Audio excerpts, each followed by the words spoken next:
So if you've cracked the king and pawn endings from the endgame challenge, you're doing absolutely great. But putting it into practice is sometimes a little bit tricky. I wonder if you'd like to have a think about this position. It's one from John Littlewood's excellent book, Chess Coaching, which I've relied on heavily throughout many years. And it's super. I do recommend it. I don't know if you can still get hold of it. But here's the position. Have a little think about it now. First of all, think about it with white to move and try and win, and then think about it with black to move and try and draw. And if you can crack those two positions, you're doing very well indeed. So see you in a bit. See how you get on. Well done. So if we move the pawn, either pawn forward as white, I think we're going to draw. So a check. What's that going to do? We play a check. The king will have to come to the side, but I don't know if we can get the we can get around. So that may not be the answer to it. If we move the other pawn forward, I mean that's our princess. That's the one that's going to be as the candidate queen. There might be a queen one day, but we're going to get a pawn sandwich. That's not the way to win at all.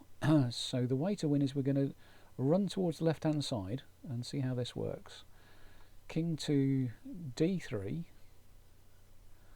and we run to the side. Now black's got the opposition, so have we really achieved anything? Well, d5, let's take one more square away from the king.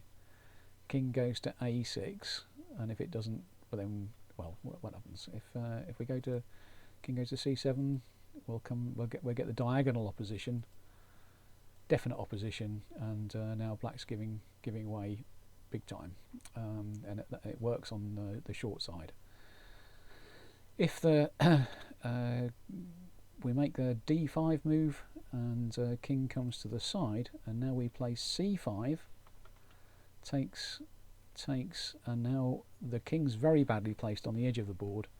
The defending king, our king's very well placed, so the queening square, we're going to get to one side of it and we'll be able to make our queen. Okay, that work okay? So let's have a look at the same position, but with black to move. Now this is this is rather nice. If you play d5 with check, and white's not going to. If white allows you to take, it's going to be a pawn sandwich.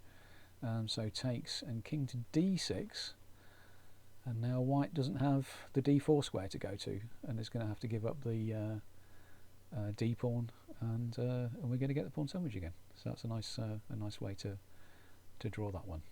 So nice little pair of puzzles, and both worth thinking about for attack and defence.